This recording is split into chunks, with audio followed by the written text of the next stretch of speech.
The #1 StarCraft 2 player in the world is facing off against the #2. What I've got for you today is a very special series. It's time for a best-of-3 of Terran vs Zerg, where in game #1 we find ourselves on the map Ancient Cistern. Now, spawning right here in the top right-hand corner, playing with the blue Zerg drones from Finland, we have Serral, and his opponent in the opposite corner with the red Terran SCVs from South Korea. We're looking inside of the main of Maru. Maru versus Serral. This is a matchup that rarely happens. As a matter of fact, even though they've both been at the absolute highest level of play for more than 5 years, they've only played against each other 14 times, and that does include a couple of best-of-1s as well. And generally speaking, best-of-1s are cool, but they can be over in a heartbeat, especially if one of the two players decides to get a little bit cheesy. For some reason, they have been successfully dodging each other in tournaments for many, many years. Now, of course, Maru primarily participates in the South Korean region. Serral primarily competes outside of the South Korean region. Neither of these two players participate in online tournaments very often at all, so a lot of the games that I cast on my YouTube channel all the time, they're from the smaller online cups. But since both of these players have made well over $1 million in tournament earnings, I guess they just can't be bothered. They cannot be bothered to play the smaller online tournaments and give away their current strategies. So I'm excited for this one. This series was played a couple of days ago during the WTL. Shout out to those tournament organizers for sending over those replays, because I know they can be a little bit tricky to obtain. So I'm very excited to find out. I haven't seen these two play against each other in a while, so we'll have to see exactly what ended up going down here. Alrighty, so already Zerglings have a run across the map. This is a triple Reaper opener. A very popular build in Korea. All of the top level Terrans from Korea are playing the triple Reaper start. However, in Europe we don't really see this strategy all too often, which is interesting. Most of the time it seems that the Koreans are a little bit more free-flowing, whereas the Europeans, they play a little bit more like an Excel spreadsheet, okay? So I can imagine that guys like Clem, like Hero Marine, like Spirit, right? Some of the top tier European Terrans, I can imagine that they have run the numbers and they've figured out that this particular build is suboptimal at best. Now, it can of course do a lot of damage, especially when you don't have that much practice against it. Okay, Serral is taking a lot of damage right there on that hatchery of his, but luckily for him, he did decide to go for the pretty quick Zergling speed. So in the end, the hatchery ends up living. I've seen a few variations of this build as well, where the Terran decides to go for like a bunker right over there or right over here or so to make it extra difficult for the Zerg to get much done. But yeah, is this really a successful early game right now for the Terran? I am not entirely sold on it, especially with these add-ons so exposed in this particular spawn location. That tech lab and that reactor, they're gonna be in a lot of trouble. It is gonna burn. I was gonna say, I do think we have to choose which one we want to finish up. There he goes. Alright, tech lab immediately gets restarted, but this does definitely slow down the Terran player a little bit. The thing is, right? Off of the double Rex opener, you can really only pivot into Marines in the mid-game, so there's not a whole lot of guessing anymore. You could theoretically go for like a Banshee follow-up if you really want to. You could even go into battle cruisers, right? But it's just not very common. Alright, now this is already kind of interesting. This is not what we normally see. Normally we see the switch over here to start pumping out those Medivacs 2 at a time. This is a triple CC start right here for Maru, so he does already have a third command center done. That's big because it allows him to get a third mule mining, and that's gonna, well, keep his economy pretty healthy, despite the early game hit that he essentially dealt to himself. In the meantime, on the other side of the map, Serral, mostly just playing a macro-focused style, it seems. Yeah, not really adding on that many links. He does have a group of them running across the map. A little bit more than Serral would ordinarily make, I feel like. I mean, against Hellions, yes, this would not be all too crazy. I mean, there are Hellions out right now, but you wouldn't really expect them in this particular instance. I think he'll be fine, though. There's the lair starting up. We'll probably see a Baneling Nest before too long as well. Spore Crawler comes up here because Serral is a little bit concerned of Liberators, despite the fact that this is not a very popular variant. Serral's only going to add on a single one of those spores for now. He is going to make the right choice, and it just so happens to be that this Liberator is flying in the direction right there of that Spore Crawler as well. Now, I can imagine the next big attack in this particular game is gonna be when Stimpack finishes up. Generally speaking, the really big pushes, they come out in the middle stages of the game, and the question is, will Serral have a Baneling speed done in time? So the lair is gonna finish up here soon. Baneling speed is gonna probably start up as soon as it's possible, and that upgrade is incredibly pivotal for Zerg. If you're fighting on creep against those Marines with Stimpeg, you really do need that upgrade. Stimpeg, however, is finishing up already. We've got about 15 Marines. So this kind of looks like a 16 Marine opener, right? The double Medevac style that we see so often. But to put it in perspective, this push is, well, about a minute later than the ordinary 16 Marine drop that we see all the time. But obviously, there's a bunch of Hellions in the mix as well. Now, do we have an armory here? No, we do not have an armory, so no Hellbats. But this can still definitely snipe that 4th base. Curious combination of units right here by Maru, but it does indeed catch Serral off guard ever so slightly. He's already started up another hatchery as well at the 12 o'clock position. So this one at the very least is going to allow him to continue his eco. Liberator over here being a nuisance as well. Now picking up 4 kills in total. Really nothing to write home about, but certainly not a bad start right here for the Terran.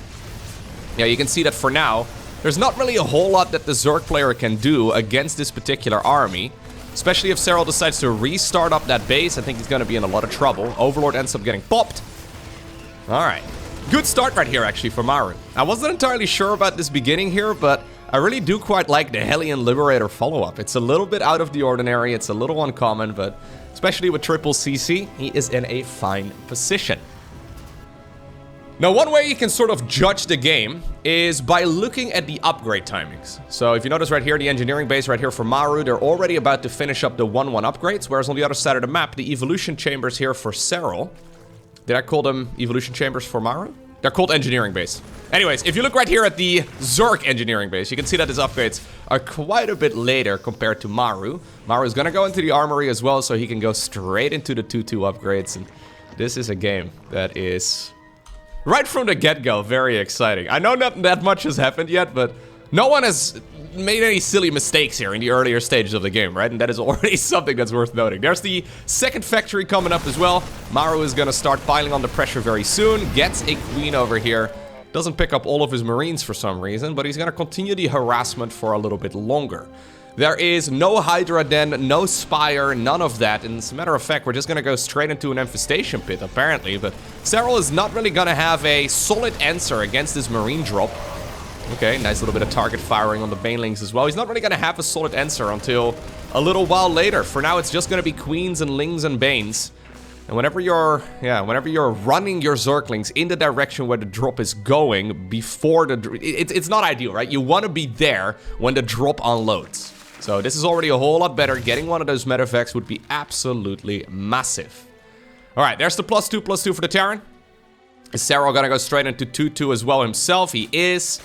Since apparently Maru was a little bit delayed there, he actually is not quite as big an advantage as he was earlier in this game, at the very least when it comes to those upgrades.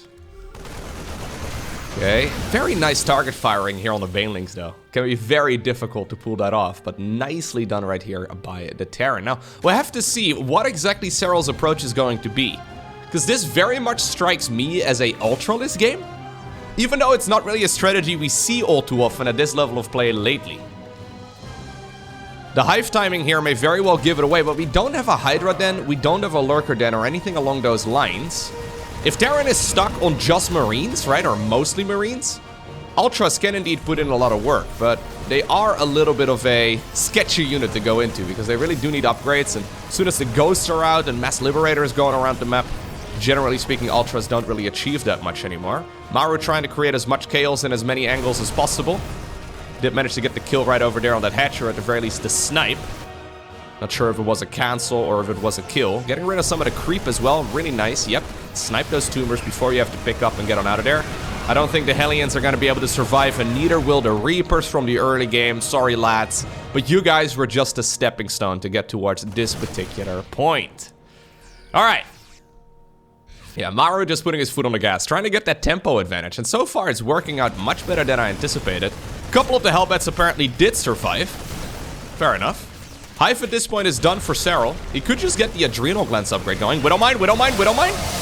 Oh, he's retargeting it manually. Oof. Lovely work right there by Maru. Once again, trying to get as much value as he possibly can. This is not good here for Zerg. No, not at all. Okay. So, +2/+2 is done right now for Maru, or as good as finished. 10 seconds on the armor upgrade. Drilling Claws is coming up inside of the main base as well. He's basically just gonna continue this aggression for as long as possible, although now a lot of Widowmines are starting to get picked off. And those are units you really do want to, yeah, maintain for as long as possible. In the meantime, up north, it looks like the Hellbat here was once again unloaded. There's one remaining still inside of one of the medevacs. There's the Vipers coming up. There's the Adrenal Glands, and there's the +3/+3. So, no Ultras to be seen anywhere yet.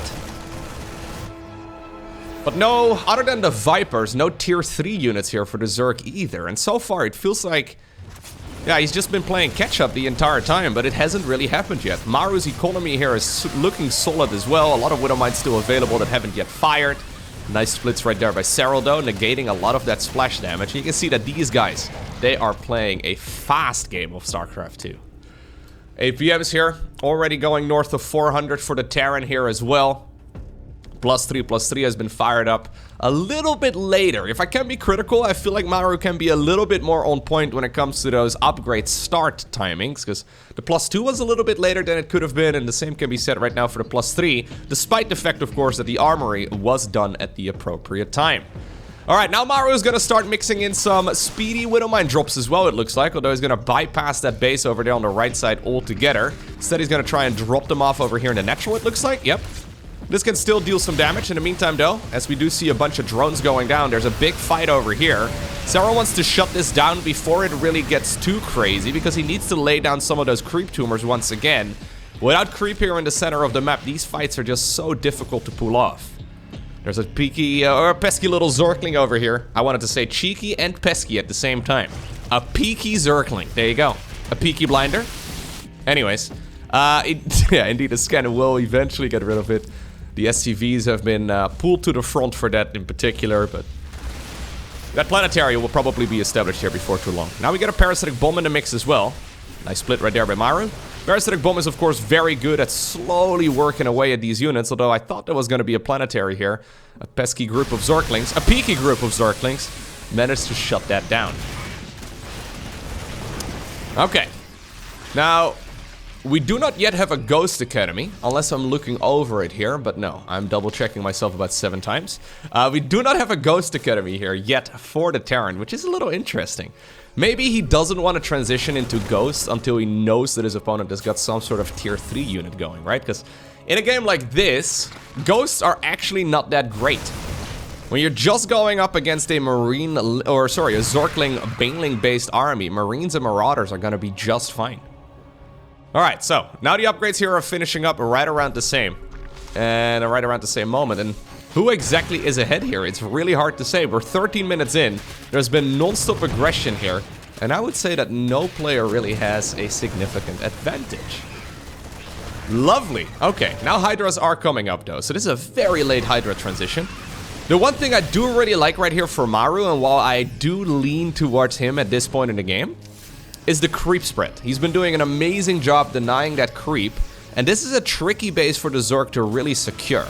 Now once again, yeah, he is gonna try and fight this, so constantly dancing right there on the edge of the creep, trying his very best to invite the Zerg player off creep. Now the Lurker Den is coming up, Ghost Academy also delayed, so both players basically delaying their tier 3 tech, just to try and stick around on this basic unit composition for a little bit longer. Fights over on the left side as well as on the right side of the map. Looks like the army here on the left will get cleaned up. What about the army on the right? At this point, of course, Zerg does hit a very significant power spike with that Adrenal Glands upgrade, giving those Zerglings about a 40% additional movement, or attack speed rather, into, well, all of these engagements, which is massive. Nice little splitting right there on the Hydras as well. A couple more Banelings with concussive shells, trying their very best to roll into those Marauders and Marines, but not really getting a whole lot of work done. Alright, personal cloaking for the Ghost is coming up. Hydras are going to be able to get some more of their upgrades as well, and now the Lurker Den is done for the Zerg. Alrighty though, as the Lurker Den is done, we've got the Ghost coming up 3 at a time, and I actually think that this timing here from Maru is excellent. Yeah, I was a little bit concerned when we didn't see it. Normally we see the Ghost Academy added on right around the same time that the 4th Command Center lands. So the one right over here on the left side of the map. But yeah, he didn't really need it here. Okay. You can tell though that these guys are incredibly evenly matched. Zerk is now engaging aggressively off creep, which is always a little dangerous, especially when there's a lot of splash damage available in the form of those Widow Mines. Is he gonna try and collapse on top of this? Yeah, he does not want to see a planetary fortress in this location, so he does decide to engage this army off creep. There's a lot of changelings in the mix, which actually makes this fight look like it's much better for the Terran than it actually is. Still though, EMP right there on a Hydra. I think that was meant right there for those Vipers, and maybe actually some of them did get hit.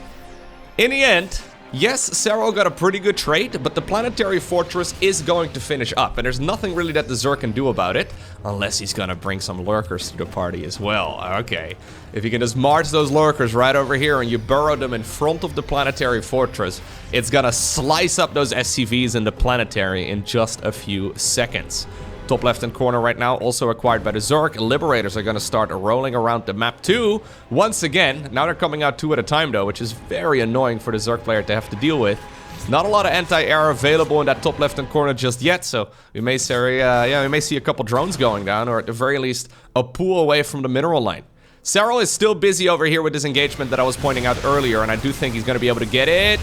Banelings, okay, not really getting the engagement that they were hoping for, but literally a couple seconds later, that planetary fortress is gone.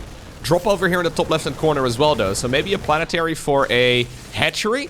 I don't think that would be all too bad. A lot of denying here of that mining as well.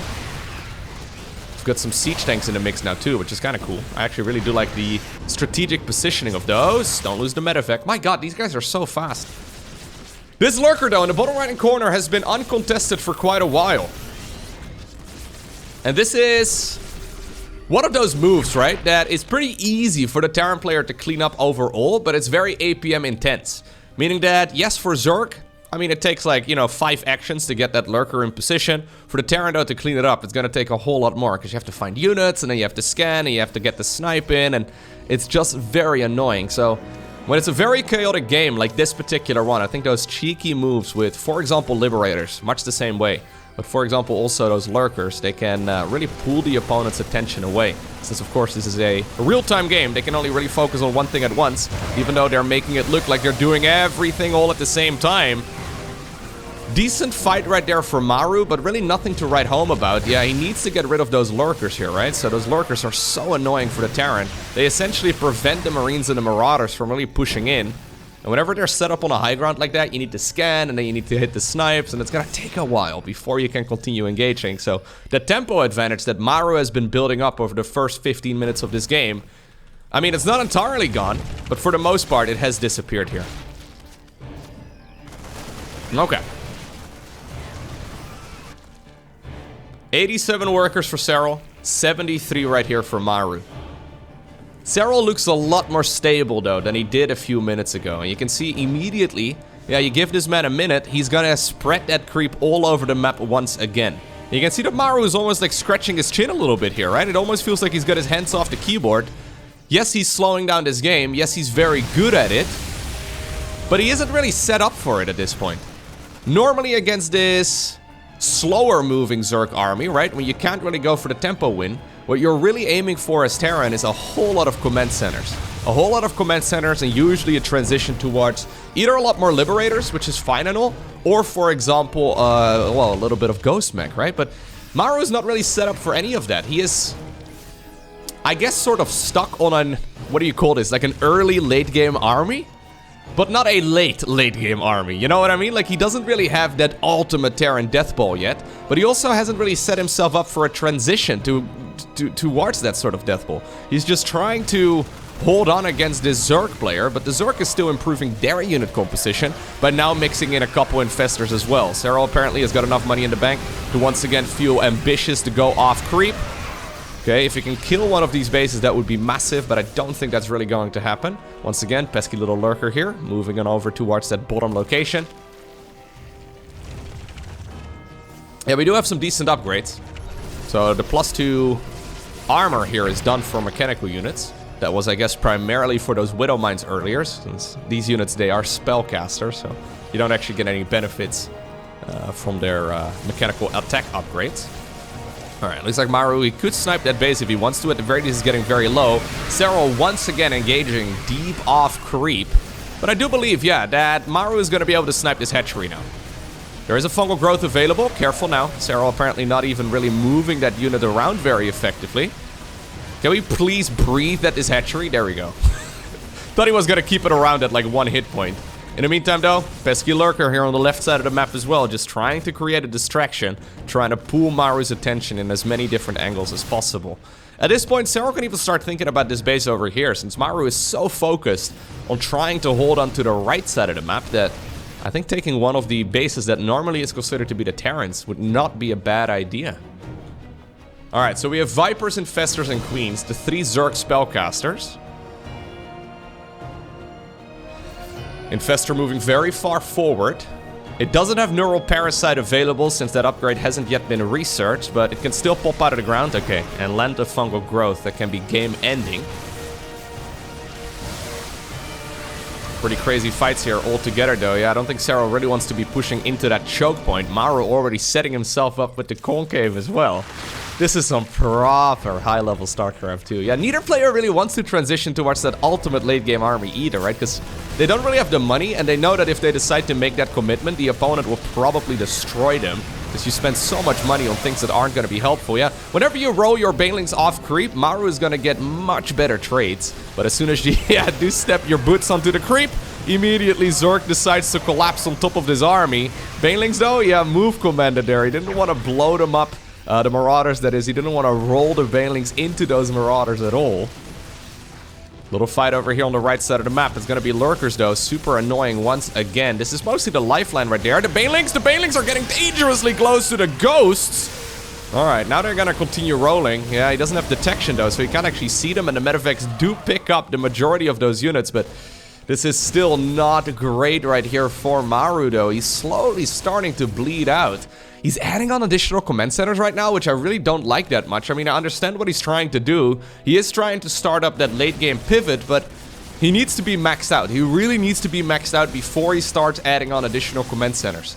How many orbitals do we have? We've only got 4. Yeah, we've got 2 command centers right here. Okay, orbitals are coming up on them, so that's nice and all, but 18 SCVs have gone down because Maru doesn't have the army right now to properly sustain himself. That is one of the orbital commands going down. One of the Zerglings apparently burrows underneath immediately.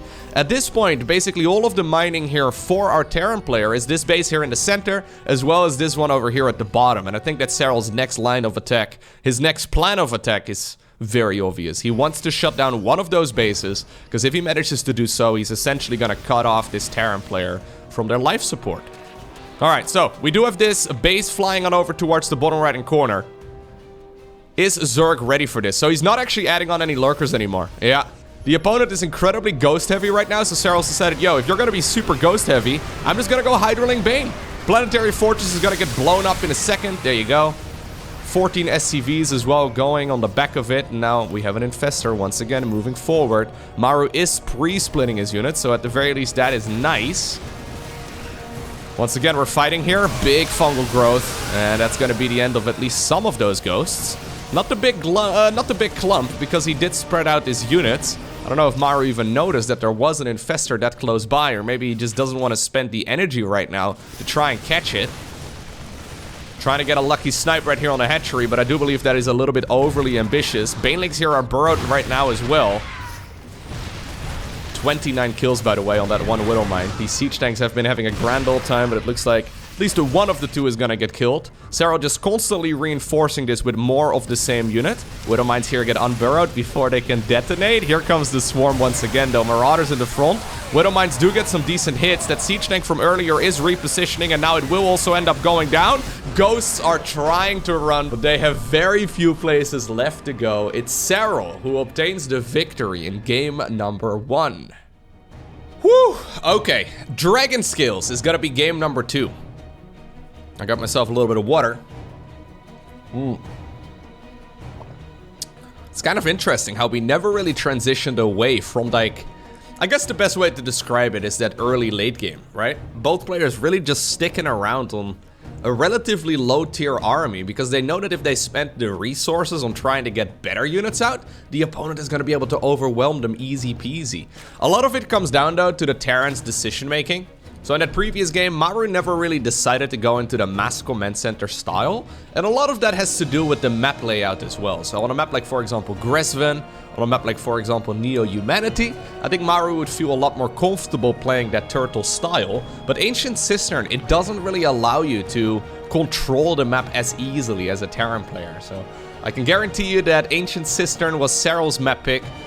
Makes me interested actually in what the map vetoes were from Maru, because most of the time in a best-of-3 series in particular, Terrans would be vetoing Ancient Cistern. I have no idea, like that's one of the...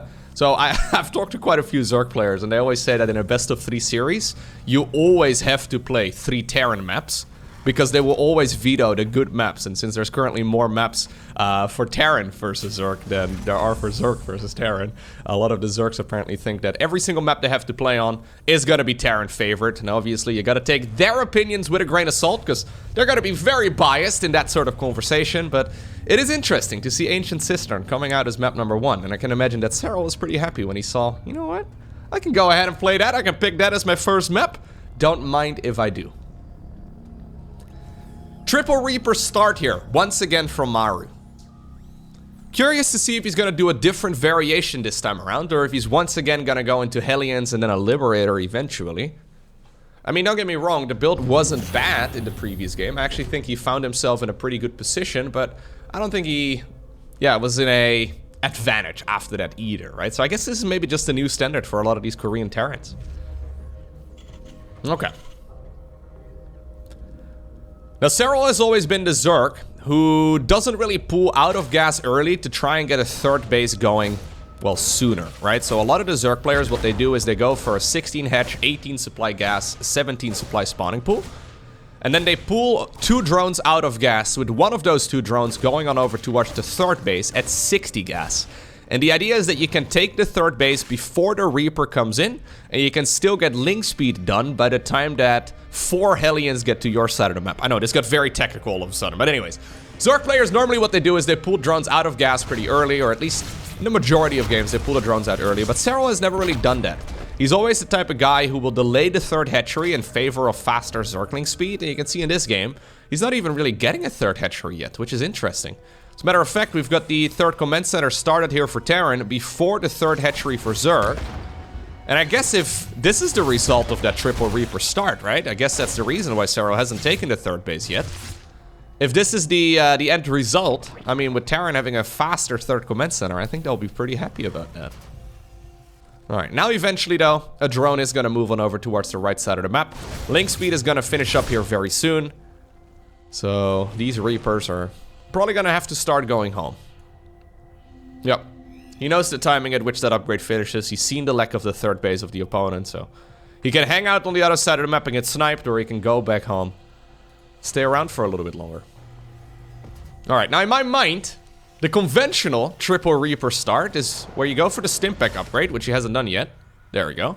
And then you go for the switcheroo over here, but maybe that's not gonna be the case this time around either. I mean, he doesn't actually have the gas to go for the double Medevac start. So maybe it's once again gonna be a Liberator together with double Hellion? Oh, double Widowmine. Okay. Double Widowmine into a Medevac, I guess? That's kind of cool. I don't mind that at all. Yeah, that is kind of clever. Okay. Maybe that's the real advantage of the Triple Reaper opener. I mean, I said earlier that it basically always leads towards a Marine-based mid-game, which makes a lot of sense, and that may very well be the case. But there's a lot of variety still on the back of this Triple Reaper opener. And Zerg can't really scout, because if they fly in an Overlord right now, obviously there's more than enough Marines available to gun it down. They could go for Overlord speed, but that's pretty pricey. So Serral instead has decided to go for a Roach Warren over here. Okay. As well as a Lair. Spore Crawler once again coming up, so Serral again, he doesn't know, so he's just playing this like he did in the previous game. But rather than going for a Baneling Nest, he decided to go for a Roach Warren. This is something that Dark has been playing a lot in his games, where you do go for the Roach Warren and you mostly just use it to be safe against everything. It's just that it's difficult to go for a proper attack unless you really want to commit to like an all-in with 1-1 and Roach speed, for example. Most of the time this Roach-based attack or this Roach-based opener is going to be a little bit more passive. Although I have to keep an eye out on exactly what he decides to do. Single Evo chamber, by the way. Here's the Widowmine drop coming in. Not a build that you see all too often against Zerg. Alright, brilliant stuff. Really good defense. 2 more Widowmines though in a natural. Yeah, Protoss players have a lot of experience playing against this build, but looks like the top level Zergs are still gonna be pretty good at the defense as well. Lovely little bit of micro. Okay, one of the Widowmines at the very least is allowed to escape. There's the 1-1 upgrade started up for Maru. Roaches are going to be available here very soon as well. And Serral has got himself 66 workers, which is enough for 3 base saturation. I'm expecting the additional gases to come up here in just a moment. There's the infestation pit. Yeah, so this is not going to be an aggressive version of the Roach opener. This is mostly a... That is a lovely spot. Sadly here for the Terran player, there's a lot of ranged units here for the Zerg. There's the double drop, by the way, inside of the main base as well, but the grenade there giving mostly the concave advantage. There's no way that this is really going to deal critical amounts of damage. Nah. Anyways, that spot over there was kind of cute because the Zergling couldn't reach it. In the meantime, though, 3rd command center has landed. We're going to go for 4 additional barracks. So that's going to bring the grand total straight up towards 6. That's interesting. Normally we see Terran players going from 5 straight to 8. But apparently we're going to go for 6. We'll have to keep an eye out on exactly what Maru decides to do. Like, will this allow him to make a 4th command center at an appropriate time? Or is he just going to stick around on... Yeah, just a whole lot of marine production and then go for an all-out assault? I mean, he is going to be able to go for a lot of marines here very shortly. Together with the 1-1 upgrades, he may be able to get something done. In the meantime, by the way, Serral also mixing it up. Going into the Hydra Den right now much earlier than he did in the previous game. So this is a Hydra Den together with a Hive. I can imagine that there's going to be a Lurker Den nice and early here as well for the finisher. And that's going to put him in a very strong position if this is indeed going to be a Marine-based attack. Almost like a Marine-based all-in on just triple command center here for Terran. Yeah, so he's... Really? We're going to go up to 9 barracks? Okay, well that answers my question that I had previously at the very least. This is going to be an all-out assault. I don't think that Maru is planning on going for a 4th command center anytime soon. Instead, he's just going to try and make as many units off of 3 bases as possible and overwhelm the opponent with them. It's just that he's already, like the clock is ticking and Maru is not even really underway yet. As soon as the Lurkers are out, I mean, you can micro against that army, but I think that Serral may have just accidentally thrown up the right hand in rock, paper, scissors, you know? Like, this is a bit of a coin flip here from Maru. Maybe he was hoping that his opponent was gonna go for, like, a big Roach attack, even though that's not a very popular build at the pro level. As soon as Lurkers are out, I've got a hard time imagining how this attack is going to work out for Maru. Hitting a bit of a supply block as well. It's not what we want to see at all. Armory is late, so he can't go into 2-2 right away. I am starting to be a little bit concerned. This is a far sloppier game here from Maru than the previous one. There's the Lurkers coming up. Seismic Spines on the production tab. Lurkers are going to be phenomenal here. If we can get a few Vipers in the mix as well, that would be the nail in the coffin, I believe. Although, those are expensive gas-heavy units. But now the Lurkers are already burrowing, and ranged upgrade or not, yeah, it's still going to be super difficult for Terran to close the distance right here to this hatch. Still no 2-2, by the way, started up here for the Terran. Like, the whole point of going double engineering bay at this point is to go into additional upgrades. Okay, we have some transfusions going down on the Lurkers as well. Maru decides to go straight on towards the high ground. He's trying to get as much damage done here as possible, but the Lurkers are still holding strong. Yes, one of them ended up going down, but that's in exchange of 52 Marines. Corrosive Biles here on another siege tank. More Lurkers on the back of this. Seismic Spines, that's the ranged upgrade for the Lurkers at this point, is done as well, which is massive. It's going to allow those Lurkers, yeah, a lot more range. And now we have the Adaptive Talons upgrade coming up too. That's going to be additional burrow and unburrow speed for those Lurkers. Serral apparently is now going to have to move on over towards the main base. I love this, by the way. 7 Dropper Lords coming up. So Serral's not just going to sit here and take the beating. I think he's ready to actually go for an all-out drop on the other side of the map as soon as all of his Lurker upgrades are done. So there is finally the 2-2 upgrades here for Maru. Super late. Like, this should have started up a minute and a half ago. That is substantial. Yeah, normally the all-in timing with this sort of build from Terran is when 2-2 finishes. So when 2-2 finishes is normally when you reach the maxed out army count. So you get up to 200 supply, 2-2 finishes, bada bing, bada boom, you go for an attack. But Maru's gonna be able to max out far before 2-2 is done. Okay, now this is a good engagement though for Maru, all things considered. Yeah, the overlords over there are getting a little bit ambitious. Liberators in the mix as well, okay. Maybe they can get something done. Liberators together with siege tanks are not to be underestimated, but now the Vipers are coming up too. Queens now, really the only proper anti-air tool, although we do have some corrosive biles available still, so those Ravagers are going to be helpful. It's just 2 lurkers here. I think this was meant to be a much bigger drop than it turned out to be, but Serral is still going to be able to go for a little bit of a lurker drop. Now he's scouting around as well at the 4th base location. He wants to see if that is ever coming up. I think giving up on his hatchery is not actually a bad idea. Lurker in the main base though, being annoying. Was that like a Reaper? What just happened? Why did that lurker make a cheeky little jump? Am I crazy? Didn't it just jump? What the heck? Wait, what? That looked like a jump that the unit would make if it gets thrown at by a Reaper. What the heck is that? It's like a little victory lapse. There was nothing. I'm sorry, I'm gonna have to go back another time. There was nothing shooting at that lurker, was there? That is the strangest little bug I've ever seen. I wasn't even gonna bring it up because I figured the lurker just killed the Reaper or something. I guess it was really scared by that very slippery orbital command or something, I'm not sure. Anyways, Zergling's over here, trying to get it with some roaches and a Ravager to get some work done. Big Marine push over here on the right side of the map is gonna try and get rid of that hatchery in the top right. The thing is, this is nice, right? This is nice for Maru. Sure, he's hurting the Zerg player a little bit, but he is still on just a very small economy compared to Serral. Plus, he's got an early game unit composition versus a late game unit composition right here for Serral. He doesn't have an answer against these lurkers. He just doesn't have anything. A couple of Marines and Marauders get left to their own. I don't think that's where you want him to be. And he is starting to get rid of some of the hatcheries, so this is by no means perfect defense right here for Serral. And the supply count is still looking really good for Maru as well, but this is just such a dangerous game to play. Lurkers are already established here in the main base as well. 2 Liberators are gonna end up going down. We're getting to the point where Maru is running dangerously low on resources here. He just doesn't have enough stuff. I mean, he's still getting some good trades though. He just doesn't have the staying power. GG is cold. And it's Serral who obtains the victory 2-0 over Maru. Hey, if you made it all the way until the end of this video, please take the 1 second that it takes to hit the like button. Thank you very much.